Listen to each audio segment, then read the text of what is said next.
Welcome my friends. Thank you very much for visiting my house.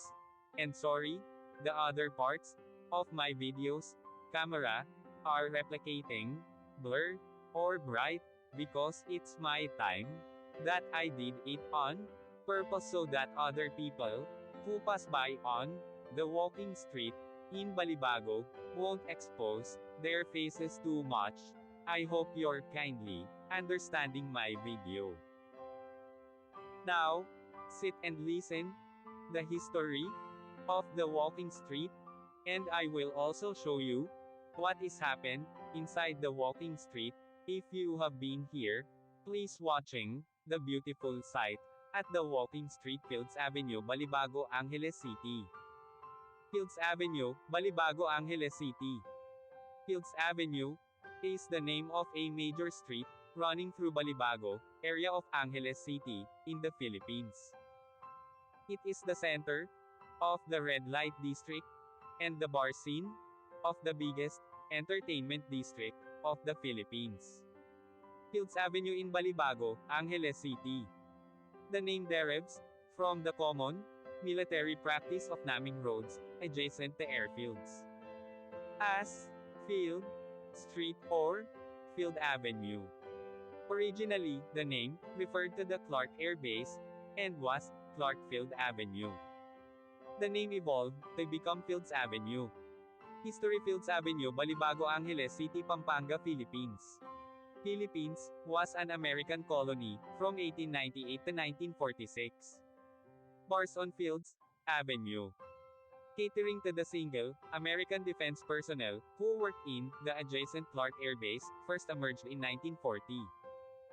During 1940s and 50s, there were only 3 such bars just outside the main gate of the airbase. By early 1960s, the Fields Avenue developed as a street lined with several bars.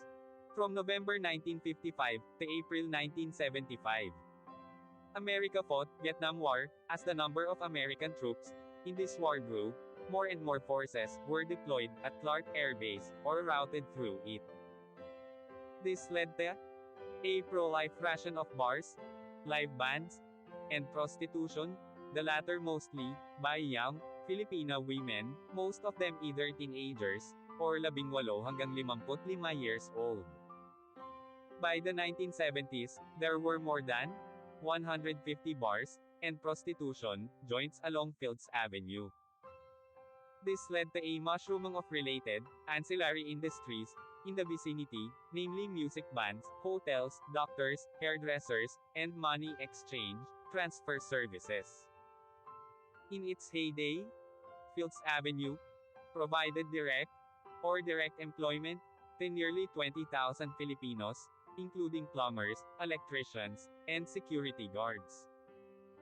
In the 1980s, though the American presence remained steady, the bars and prostitution shops continued to proliferate.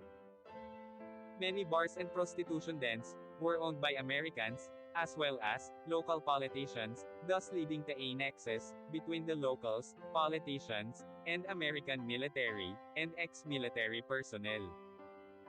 With the withdrawal of American Defense Forces from Clark in 1993, many of these establishments changed hands, but continued to do business. As Clark was turned into a Special Economic Zone, SEZ, these bars and prostitution joints changed their clientele to suit their new customers, Japanese and Korean businessmen. Restaurants serving food from these countries began to appear, and signboards in these languages were put up. The period from 2000 hanggang 2010 saw further expansion of these joints, as the area was relabeled as an entertainment district. While prostitution was officially banned, girls working here were simply redesignated as guest relations officers, GRO, and prostitution continued in practice. Since then, bars and prostitution joints have continued to proliferate and expand. The extent of these establishments has continued further on both sides of Fields Avenue, and many smaller streets of Fields Avenue also sport smaller such establishments. In 2010, a section of Fields Avenue, at the end where it meets the MacArthur Highway was named as Walking Street, mimicking Walking Street in Pattaya. This section was made pedestrians only, with road traffic banned from 6 p.m. to 6 a.m. People arriving by air either take a taxi, direct to hotel, or a jeepney to Main Gate Jeepney Terminal, located between the North SM Mall, Fields Avenue to South, and Bayanihan Park to East. Those arriving from Manila by bus ask the driver to drop them off at the corner of Fields Avenue and MacArthur Highway, or alight at Capas Angeles Transport Terminal, which is also walking distance from Fields Avenue and the MacArthur Highway. The presence of family-oriented activities on the other side of Fields Avenue, namely shopping malls, as well as activity centers in Clark Air Base, has led to a neat separation between the two. Fields Avenue tends to cater more to single foreigner men. And sometimes women too, with at least 5 bars, featuring gigolos and gays, while the rest of Clark caters to family-based entertainment. Fields Avenue remains among the safest streets in the region, with restaurants and hotels. Fields Avenue has the largest density of hotels in Philippines, catering to all budgets, from a large number of 2-star and 3-star hotels, right up to a select few luxurious 5-star hotels. Many of the bars and hotels in Fields Avenue have restaurants attached. Fields Avenue has among the largest variety of restaurants in Philippines, with cuisines ranging from European, continental, Japanese, Korean, Australian and a select few restaurants serving Indian, Arabic, and Filipino food. Restaurants tend to have long opening hours, most of them open late and close late, up to 4 a.m., though a reasonably number of them open early, around 7 a.m. A few restaurants are open 24 hours.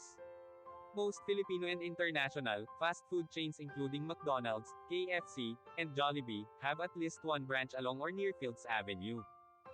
24 Hours Police Station is located in the center of Fields Avenue. Thank you so much. See you my next video.